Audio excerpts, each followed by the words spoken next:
when it comes to Trey Lance, I'm feeling like from what I hear from you, I do my own little, research, college, looking at him in college, looking at plays, looking at highlights from last year. From what I see, he really does look like the type of quarterback I've never seen us have. Yeah. I'm the type of quarterback I don't usually see. He reminds me of Ben Roethlisberger. That's who he reminds me of. I can see that. Big. What about him? He's big. It looks like he's going to be hard to take down. Like it's not no little cornerback. It's just going to be. You're going to have to jump on his back and pull him to the ground. Exactly. And he's a lot quicker than young Big Ben was. I mean, he's quicker. He's quicker. The speed is almost the same as a young Ben Roethlisberger. Because Ben Roethlisberger, when he was young, he could run. He really could. So the speed is almost the same, but he's quicker. There's a difference between speed and being quick. He's very quick. He's very shifty. I remember seeing him in and out the pocket, just not even really juking, just almost on like it's in Matrix mode for him. Just get out of my way, get out of my way, get out of my way. I really think Trey might be the closest thing we've seen to Andrew Luck since Andrew Luck. Now, Andrew Luck is that as far as just like his hand throwing or like his intelligence or both?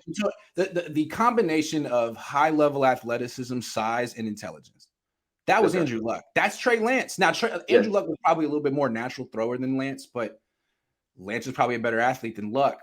So to me, I mean, that's who Daniel Jeremiah compared him to. Everyone compares him to Josh Allen. Josh Allen isn't cerebral. Josh Allen is not at all. I mean, he's just a super athlete. I don't know. Well, then that's super scary though. Like because I remember that the thing about Luck was it took them a while to get his line together. And they never did, and he never really made it to 30. And that's my only fear with Trey Lance is that's the Niners going to do that to him. It's like they started building the line after they got the quarterback, right? Because now the quarterback's gone, and they got like one of the best lines. Yeah, with Luck, they were like, oh, he can move, he can protect himself. And that's kind of almost how the Niners are acting with Trey Lance. Like, he'll be fine, be good. But honestly, though, let's be real, Grant. There's not a lot of what are the top 4 top tier offensive lines in the league? It's true. You don't have to have an elite offensive line, but look at the Rams. You can't have a bad one. The Bengals had a bad one. Okay, they went to the Super Bowl, but they lost largely because they gave up 7 sacks in the Super Bowl, including I think a couple on the final drive. And then first thing they did this offseason was beef up their offensive line. You can't be bad. But how bad is it though, Greg? You still have Trent Williams. You still have Trent. You have the best offensive lineman in the league. 2020 when it was bad. So if McGlinchey's solid, if Brendel's solid, if Banks is solid, they're fine. They're fine. At least they need to be solid. But I don't even know if they're solid. That's my question. What is Banks? It just has to be pretty good, right? It doesn't have to be solid.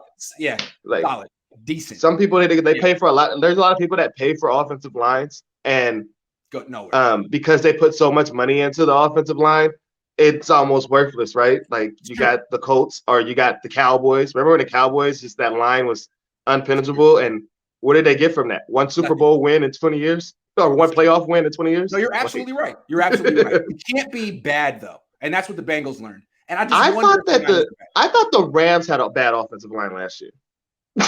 No, man, no. Havenstein's good. They're both their tackles were Stafford good. was getting sacked last year. Well, Stafford holds the ball a while. He's looking to throw down the field. That's true. But to me, I mean, both tackles were good. Their center was at least a starting center. I don't even know if the Niners have that. I rate your offensive line by how many times your quarterback gets sacked and how many yards that your running back is running. If your running back isn't going off and your quarterback's getting sacked, it's just like the Niners and Kaepernick's last 2 years. Everybody blames Kaepernick. That offensive line was horrid in Kaepernick's last 2 years. Everybody left him. Everybody left him. I just looked at the Rams line as being like good enough, but you're right. It wasn't great. And they could not. They averaged 1 yard a carry in the Super Bowl. I think it was 1 yard a carry.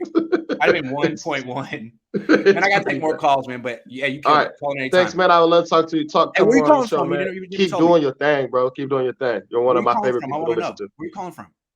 I'm calling from East Oakland, man. East Oakland, man. You know what it is. Oakland, man. Hey, thank you. Peace, man. Yes, sir.